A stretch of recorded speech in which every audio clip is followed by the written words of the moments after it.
ჩვენ უნდა ვეცადოთ ყველა ბავშვი აღმოვაჩინოთ ის ნიჭი, რაც მას ღმერთმა მისცა და ხელი შეუწყოთ, რომ იმაში განვავითაროთ. ჩვენ შეიძლება რაღაცაში ორიანი დაუწეროთ, მაგრამ აი მაგალითისთვის ვიტყვი. თომას ედისონი, ალბათ გაგიგონიათ. აი ახლა რომ ჩვენ ნატურებით ნებივროთ, სწორედ მან გამოიგონა პირველად ეს ნატურა. თავის დროზე, როდესაც პატარა ბავშვი იყო,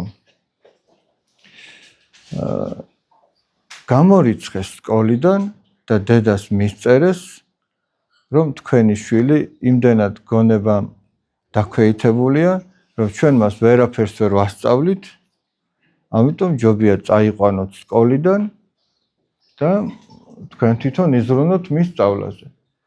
დედამ გაშალა ეს წერილი და როგორ შეიკავებდა ცრემლებს, ახლა წარმოიდგინეთ დედის მდგომარეობა.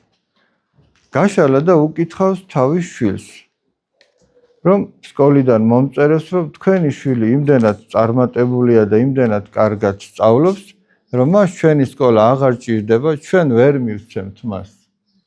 უფრო მეც რაც თვითონ იცის, ამიტომ წაიყვანეთ და რაღაცა უფრო დიდ რაღაცაში ჩართეთ. დაახლოებით ესე წაიკითხა ეს წერილი.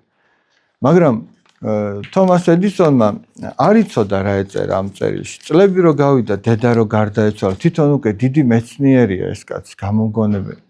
მერე წაიკითხა და ნახა თუ რა ეწერა ამ წერილში სინამდვილეში. ესმით რაზე ალაპარაკ. ახლა ჩვენ რა ვქნათ?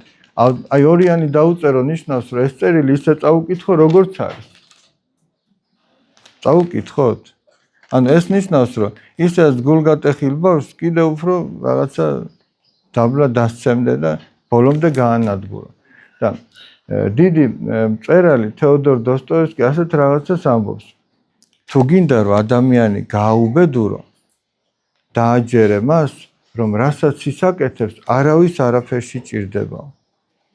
და ჩვენ თუ ბავშვს დავაჯეროთ, რომ შენ არაფრის მაქნისი ხარ, არაფერს არ გამოდის შენგან, მაშინ გააუბედურებ იმ ბავშვს. ჩვენ პირიქით იმ ბავშვს უნდა დავაჯეროთ, რომ ის შეიძლება ამ საგანში ცოტა მოიკოჭლებს, მაგრამ შენში არის რაღაც ისეთი, რაც სხვაში არ არის. და შენ რომ გამოგივა რაღაცა, ისე სხვას არ გამოვა. აი ეს არის პედაგოგის სწორი მიდგომა. და არა ის, რომ ჩვენ არა ვართ არბიტრები, რომ ისე განსაჯოთ, შენ ასეთი ხარ, შენ ისეთი. ჩვენ ვართ აღმზრდელები. ეგრე არ არის? აღმზრდელები ვართ. ჩვენ არა ვართ მოსამართლეები, რომ განაჩენი გამოუტანოთ იმ ბავშვს. ჩვენ ვართ კარგი გაგებით ადვოკატები, რომ გავამართლოთ ის ბავშვი. ეს არ შეუძლია, სხვა რამე შეუძლია და ასე შემდეგ.